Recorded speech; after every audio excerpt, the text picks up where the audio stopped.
Assalamualaikum warahmatullahi wabarakatuh.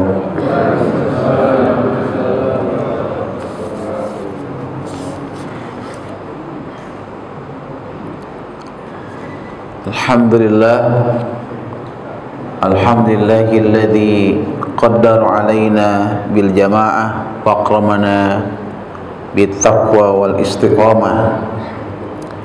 Asyhadu an la ilaha illallah wahdahu la syarikalah wa asyhadu anna Muhammadan abduhu wa rasuluh la nabiyya ba'da. Allahumma salli wa sallim ala sayyidina Muhammadin wa ala alihi wa sahbihi ajma'in, amma ba'du.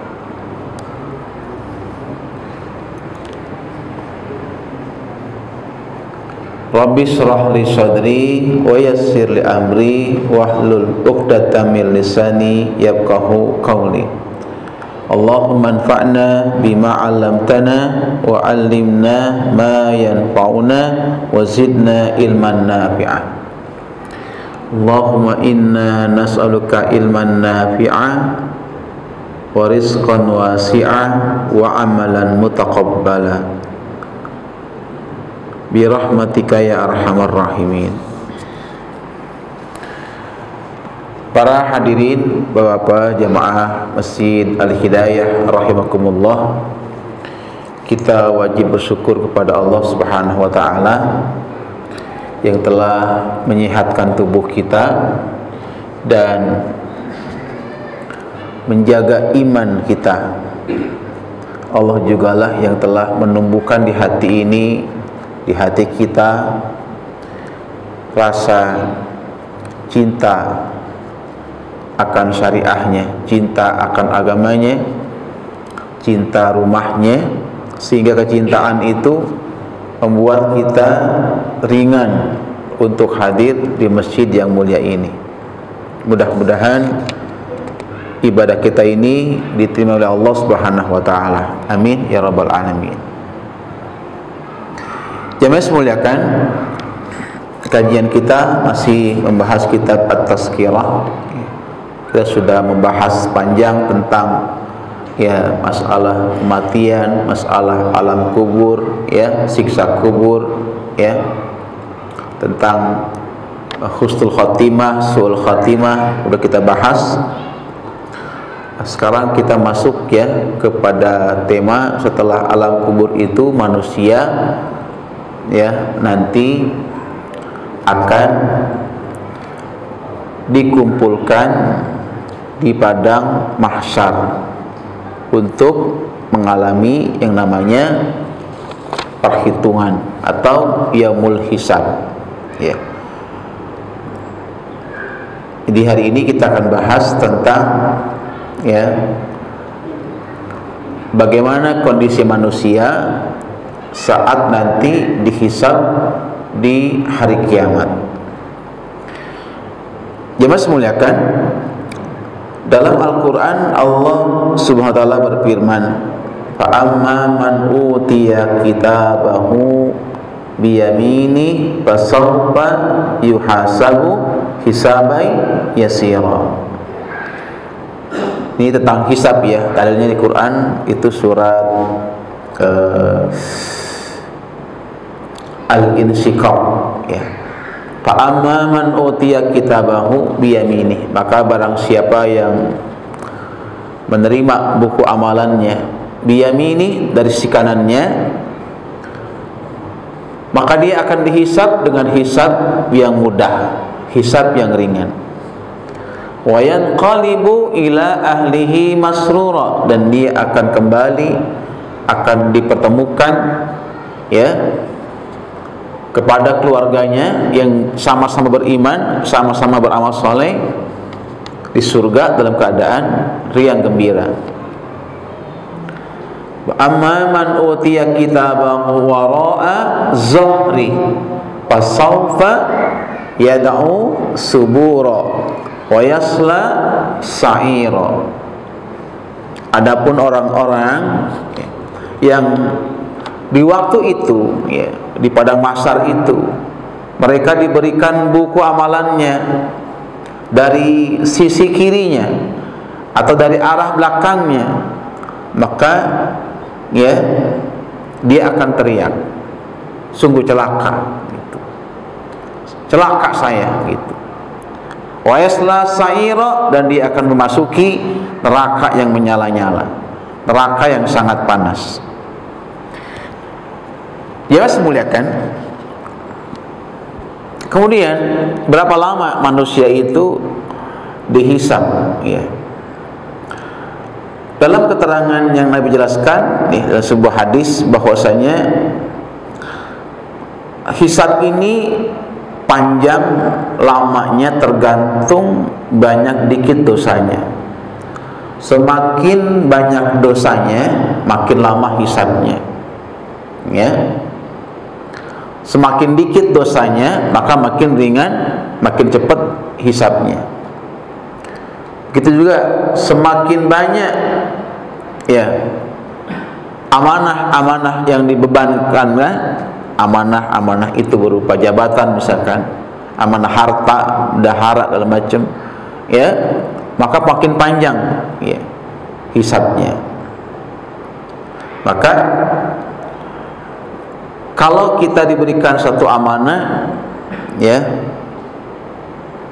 mesti dijaga, ya. Karena itu akan panjang hisabnya di hari kiamat.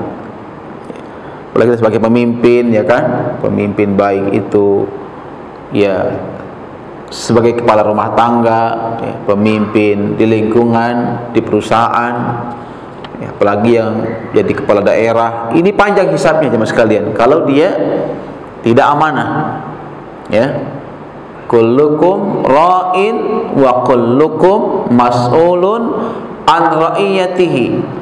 Setiap kalian ini pemimpin, dan tiap pemimpin itu akan ditanya tentang orang yang dipimpinnya, ya. Suami itu pemimpin di rumah tangganya, dan dia akan ditanya tentang istrinya dan anak-anaknya. Ditanya, akan dihisab nanti tentang istri kita, anak kita. Apakah kita sudah amanah terhadap istri kita, anak kita? Karena banyak saat ini suami-suami itu dia hanya sebagai ATM bagi istrinya, ya, hanya bisa ngasih uang belanja, hanya ngasih beli pakaian, ngasih rumah gitu, ya, mobil segala macam, dia sanggup untuk itu. Tapi dia nggak bisa ngedidik istrinya agar menjadi istri yang solehah, agar taat kepada Allah. Bahkan sekedar untuk menyuruh istrinya berhijab saja dia nggak sanggup, gitu. Banyak kan suami-suami yang dayus, ya. Apa suami yang tidak marah, suami yang nggak merasa cemburu, ya, ketika istrinya itu berbuat maksiat kepada Allah Subhanahu wa taala. Itu nauzubillah min zalik.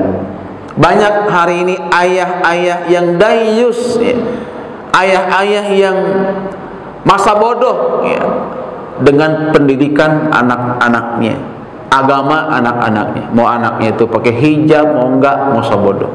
Mau anaknya itu bisa Quran, tahu enggak, masa bodoh. Mau anaknya sholat, apa enggak, masa bodoh, ya. Dia masa bodoh, ya, dengan anak-anaknya terhadap masalah ibadahnya.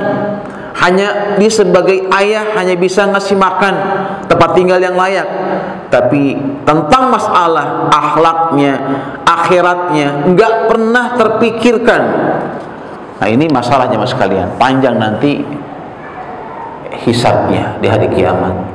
Kita akan ditanya tentang anak kita, ya.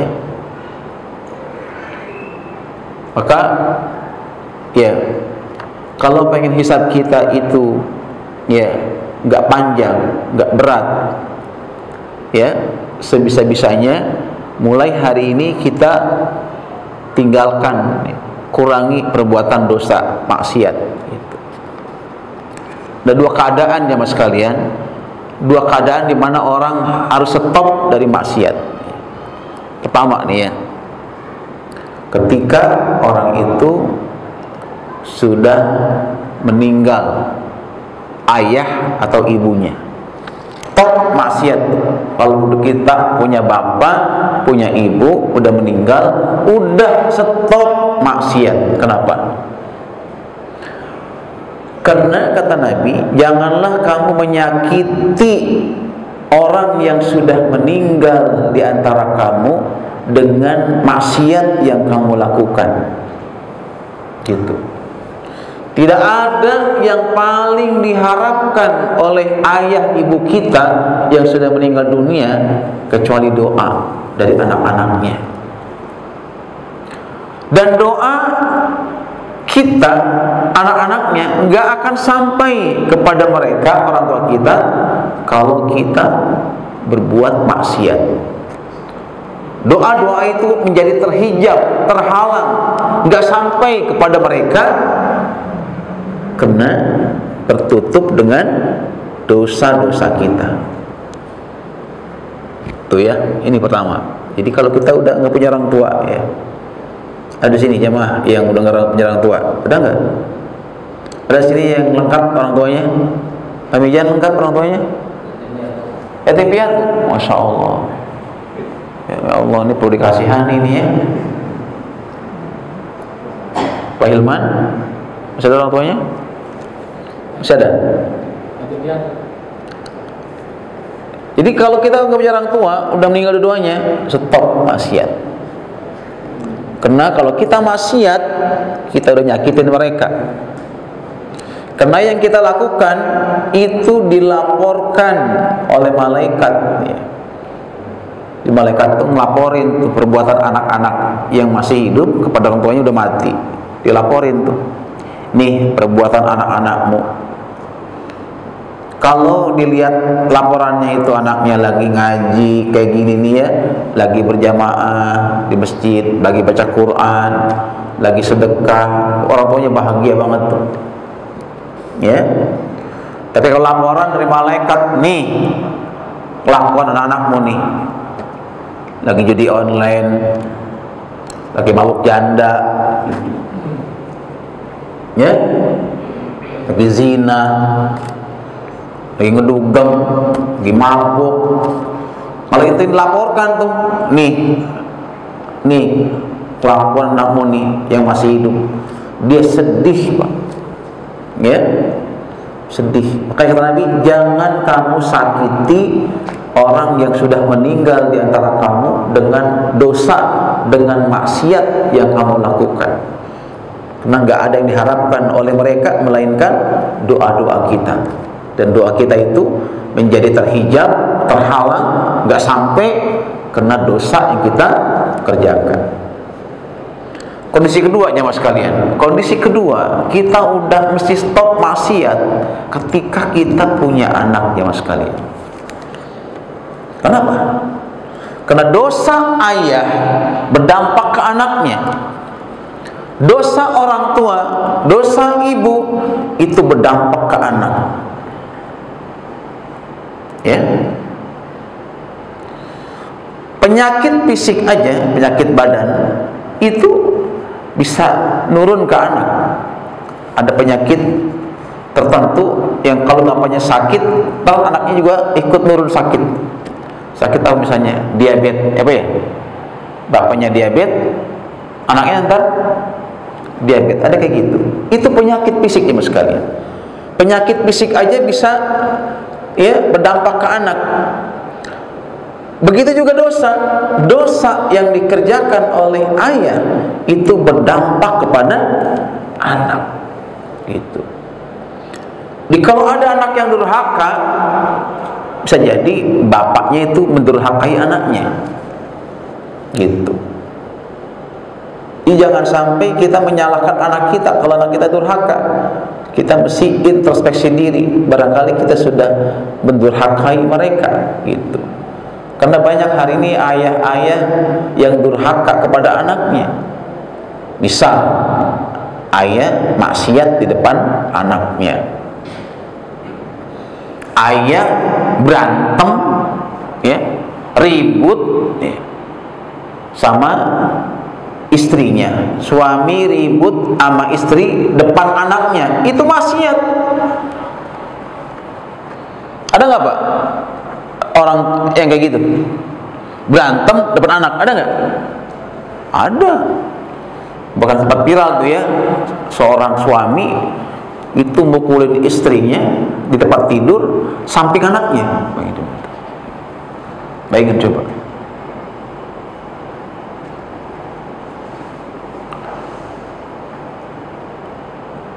Kenapa Nabi menyuruh anak itu suruh pisah di saat udah usia berapa tahun? Halo? Berapa tahun anak itu bisa dapat tidur? Hah? 7? Hah? Kenapa coba? Supaya anak itu tidak melihat, ya, bapak atau ibunya ketika sedang hubungan seksual, hubungan intim. Itu makanya suruh pisah. Kenapa? Karena kalau anak itu sampai kita nih lagi hubungan suami istri, yang namanya hubungan suami istri kan kadang-kadang kena kita nggak sadar lagi keenakan gitu ya, lupa tuh bocah di samping melek mendusin, lihat dia bapak ibunya lagi ya begitulah ya. Itu maksiat ya mas sekalian. Ketika kita telanjang bulat suami istri, anak kita ngelihat di situ, meskipun itu halal, ya, tapi kena kelihatan oleh anak kita, itu maksiat. Kita udah mendurhakai anak kita, karena dia sudah melihat sesuatu yang belum layak dilihat. Tuh. Makanya disuruh pisah tempat tidurnya. Kalau belum bisa dipisah, kalau kita hubungan intim, kita kudu pindah kamar, gitu. Pindah kamar dulu, kamar sebelah, gitu. Ya, jangan udah anak itu udah gede, tidur nyampur di satu kasur, tancap gas aja di situ. Ya namanya hubungan intim kan, ranjang bisa goyang-goyang, bocah bangun nggak? Kalau bangun tuh bocah, lalu bangun gimana? Lihat kayak gitu Om Ijan, bahaya nggak? Oh bahaya. Ya, jadi ketika kita berbuat maksiat, ya, di depan orang anak-anak kita, kita secara langsung sudah mendurhakai anak kita. Ya. Saat udah azan kita masih asik ya merokok depan anak, itu maksiat kita. Ada kayak gitu? Hah? Udah komat masih yang ngerokok lepas gitu. Ada kayak gitu? Itu maksiatnya mas sekalian, maksiat depan anak. Kita nggak sadar bahwa itu adalah kita sudah durhaka sama anak kita. Jadi kalau anak kita itu susah dibilangin, susah diatur, susah diajarin, jangan kita langsung nyalahin gurunya, nyalahin tuh anak. Bisa jadi karena kita durhaka sama mereka, gitu, ya. Nah, jemaah semuliakan, kembali kepada persoalan tentang hisab, ya. Jadi kita bersabda dalam hadisnya, yadkhulu min ummatil jannah sab'una alfan bighairi hisabin. Dari umatku, ya, dari umatku ada 70.000 orang masuk surga tanpa hisab. Ini hadis sahih Imam Muslim, ya, dari Imran bin Husain. Sahabat bertanya, ya Rasulullah, siapakah mereka itu? Nah itu ditanya, siapa yang 70.000 orang itu? Siapa? Ya. Apa ciri-ciri mereka? Nah disebutin oleh Nabi, mereka adalah orang-orang yang tidak pernah minta diruqyah, ya, nggak pernah percaya sama yang namanya ramalan-ramalan, nggak percaya tuh sama ramalan-ramalan, ya, nggak pernah dia berobat dengan kai. Itu kai itu besi panas yang dibakar, ya. Dan dia hanya bertawakal kepada Allah Subhanahu wa ta'ala. Di sifatnya ada berapa tuh? Ada berapa? Ada 4 di situ. Nggak pernah minta diruqyah. Ruqyah yang ini ya, ruqyah yang non syar'i. Kalau ruqyah kan ada 2. Ruqyah yang syar'i yang boleh, ada ruqyah yang campur-campur dengan hijab-hijab, dengan mantra-mantra. Nah, itu yang nggak boleh maksudnya. Tapi kalau ruqyah yang syar'i yang memang berdasarkan dari Rasulullah, dari zikir-zikir dari Quran, nah itu dibolehkan. Nggak percaya sama ramalan, berarti dia ini secara keimanan, secara akidah bagus akidahnya, ya, nggak tercampur-campur dengan syirik, ya. Kemudian hanya tawakal kepada Allah, gitu. Ini kalau pengen kita tanpa dihisab, bebas hisab, pastikan termasuk kita orang yang tawakal kepada Allah. Pastikan kita nggak pernah percaya sama yang namanya ramalan, ya, gitu, ya. Jemaah semuliakan. Kemudian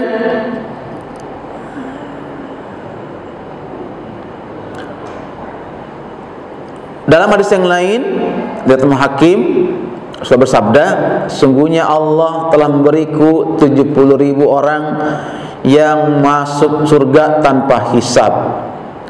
Umar lantas bertanya, ya Rasulullah, tidakkah engkau meminta tambahan? Gitu.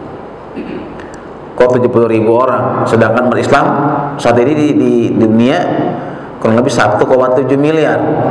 Nah, kalau yang masuk tanpa hisab 70.000, dikit gak? Dikit gak? Dikit banget, gitu. Maka Umar minta, ya Rasulullah, tidakkah engkau minta tambahan?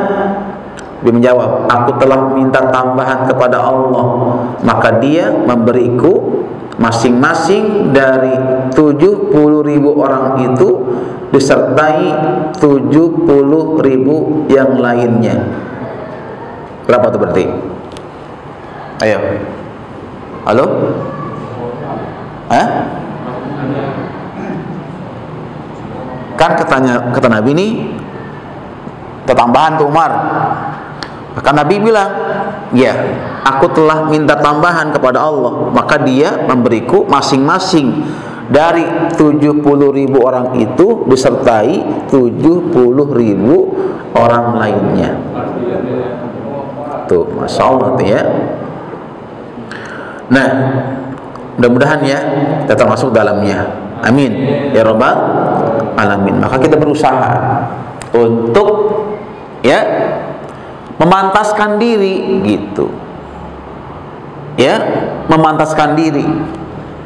Karena sifat-sifat orang yang akan ya masuk ke tanpa hisab itu sangat detail Nabi jelaskan sifat-sifatnya tadi, ya kan, di hadis yang sahih Muslim. Mereka adalah orang yang tawakal, nggak percaya sama ramalan. Bukan cuma itu aja, ya. Nabi jelaskan hadis yang lain, ya, di hadis yang diriwayatkan oleh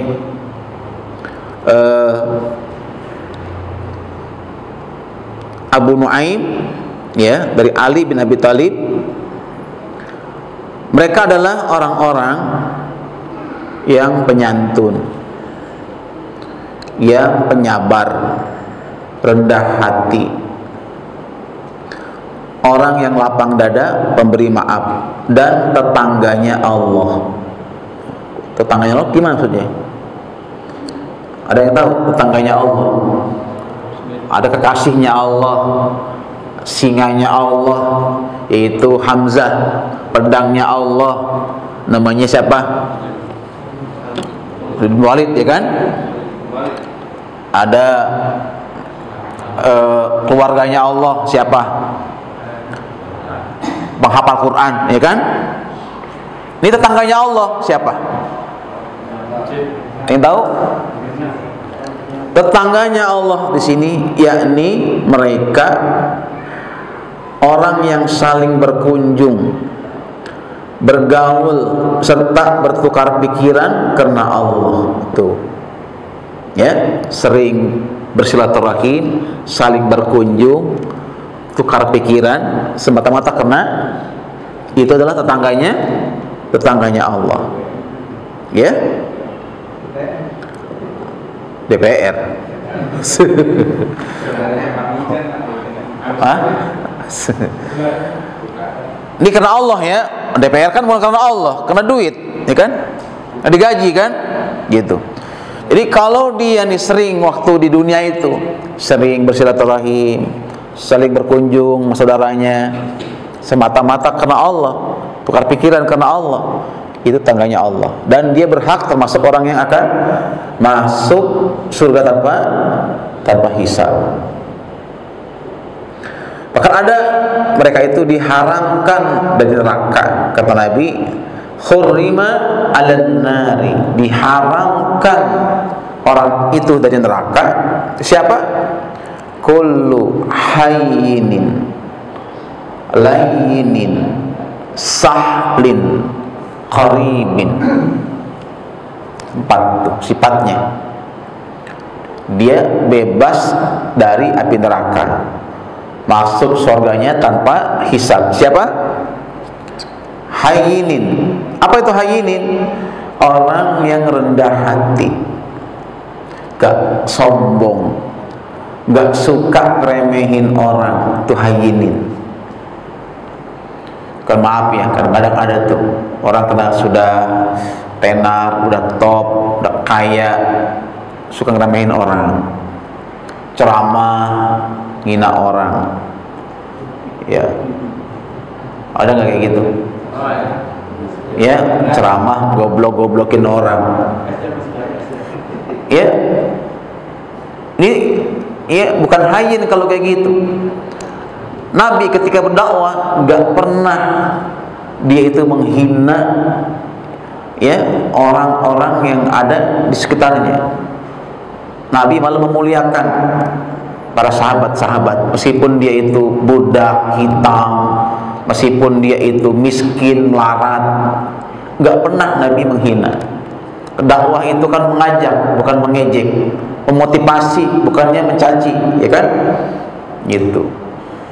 Di hayyin ini adalah orang yang rendah hati, orang yang rendah hati, gak suka remehin orang lain. Kedua, lain. Lain ini adalah orang yang lemah lembut tutur katanya. Kalau dia suami, dia lemah lembut sama istrinya, ngomongnya enak gitu, manggilnya sayang gitu, Pak Mijan. Meskipun udah punya anak banyak gitu ya, tetap mesra gitu ya. Makin tua makin romantis gitu. Jangan kita di suami kan jujur banget. Suami istri kita mentang-mentang udah gendut, panggil ndut, kopi ndut gitu. So, ya, terlalu jujur gitu, bijak gitu. Mentang-mentang suami istri kita gendut, gembrot, ya. Ndut, kopi ndut gitu. Meskipun bercanda kan kasihan juga gitu. Gitu. Manggil sayang tetap, yang kopi yang, meskipun dia gendut gitu. Jangan sampai dipanggil ya dengan fisiknya yang seperti itu. Lain, lemah lembut bicara. Kalau dia ayah, lemah lembut sama anaknya. Kalau dia guru, lemah lembut kepada muridnya. Ya, ini lain. Ya. Hari ini, mohon maaf ya, banyak orang bicaranya itu, anak aja kadang ngomong sama orang tua tinggi gitu ya, ngegas gitu ya. Istri kadang ngomong sama suami tinggian dia gitu, suaranya keras gitu ya, itu nggak boleh sebetulnya ya. Rumah tangga itu akan diangkat keberkahannya oleh Allah kalau di rumah itu sering ada suara-suara keras, teriakan, cacian, makian, itu dihilang, diangkat berkahnya sama Allah. Tapi kalau di rumah itu ada suasana ya kemesraan, kelembutan, kasih sayang, ya Allah akan kasih itu sakinah, mawaddah, warahmah, jemaah sekalian. Ya, kan banyak ya, di antara kita ya Allah uji kesabarannya lewat siapa? Lewat istrinya, kelakuan istrinya. Betul Pak? Betul? Iya. Lagi mohon maaf ya, istri kita masih muda, nafsunya masih ada, kita udah melehoi. Udah apa? Udah melehoi, dompet udah tipis, ya kan? Betul? Udah kurang produktif, ya. Istri kita ya masih apa namanya? Minta terus ya. Jatah jajannya, jatah belanjanya, jatah apa hubungan suami istrinya. Nih kalau kita nih sebagai suami ya nggak bisa ngerawat ya fisik kita, ya, rawat isi dompet kita, jadi masalah itu Pak. Jadi masalah serius ya. Nah maka penting ya kita sebagai suami itu ya menjaga minimal lisan kita, jaga jangan sampai ya bicara kasar kepada pasangan kita. Lain sahlin, ketiga, ini sifat ahli surga yang Nabi sebutin ya, hayyin, rendah hati, lain, lemah lembut, terus katanya sahlin, mudah dimintain tolong, mudah dimintain bantuan, ya mudah gitu, gak pelit, gak bakhil, ya. Di sebagai ya orang beriman, sebagai orang beriman, bagi sebagai suami kita nggak boleh pelit sama istri. Begitupun ya nggak boleh pelit sama anak kita, mudah dimintain tolong ya sama tetangga yang sedang kesusahan, ya itu adalah sahlin. Ya, kan mohon maaf nih, ada orang pas secara materi itu kaya, berkecukupan, tapi susah betul dimintain tolong, susah betul mintain sumbangan, gitu. Ada kayak gitu, ada jemaah sekalian. Itu namanya belum sahlin, ya, belum sahlin, bahkan susah ditemuin, gitu. Maka nanti ada pak tetangga itu dari kiamat dia minta keadilan kepada Allah. Tetangga ini kan punya hak ya. Karena tetangga ini lagi susah, minta tolong tetangganya yang sebelah rumah, tapi sulit betul ditemuinnya, susah betul minta tolong. Maka di hari kiamat tetangga ini minta keadilan, ya Allah, sal man haza, ya Allah, tanyakan kepada tetanggaku ini kenapa pintu rumahnya selalu tertutup untukku sehingga aku susah menemuinya, susah minta tolong kepadanya. Tanyakan sama tetanggaku ini, gitu. Jadi sampai nanti ada orang terhalang masuk surga ya, udah mau berangkat ke surga, tetangganya stop, ya Allah, saya minta keadilan, tanyain tetangga ke saya ini kenapa saya susah nemuin dia, kenapa pintunya tertutup buat saya. Tuh, jadi hati-hati ya, jangan sampai kita ya orang yang nutup diri gitu, udah tutup diri duluan supaya orang susah nemuin kita gitu ya. Rasulullah itu adalah orang yang selalu ya berusaha ya untuk bisa menolong orang lain. Bahkan ketika Nabi lagi nggak punya sesuatu yang diberikan untuk sahabat yang lagi butuh pertolongan, Nabi suruh, ya, temuin sahabatnya, temuin si fulan, dia punya rezeki, mintalah kepadanya, bilang dari aku. Abi pernah kedatangan tamu dari jauh, ya, dan Nabi tanya kepada istri-istrinya, satu pun gak ada yang punya makanan, ya kan? Maka Nabi sampaikan sahabat-sahabatnya, adakah yang punya makanan di antara kalian? Ya, oh, saya punya Rasulullah, ya kan? Maka sahabat itu menjamu tamu Rasulullah, padahal dia lagi kesusahan. Dia juga sebenarnya nggak punya makanan lebih kecuali untuk anaknya, untuk makan malam itu. Tapi dia rela malam itu kelaparan demi menjamu tamu Rasulullah, gitu. Jadi para sahabat Nabi, mereka adalah orang-orang yang mudah dimintain tolong. Meskipun lagi susah, dia kadang-kadang rela, ya. Dia rela gitu menyerahkan apa yang dia punya demi untuk, ya, menjamu, menolong, ya, tamu Rasulullah, ya. Itu namanya disebut dengan isar, ya, lebih mementingkan, ya, kebutuhan orang lain ketimbang kepentingan pribadinya. Nah, jemaah semuliakan, kemudian dalam hadis yang lain disebutkan di sini, ya,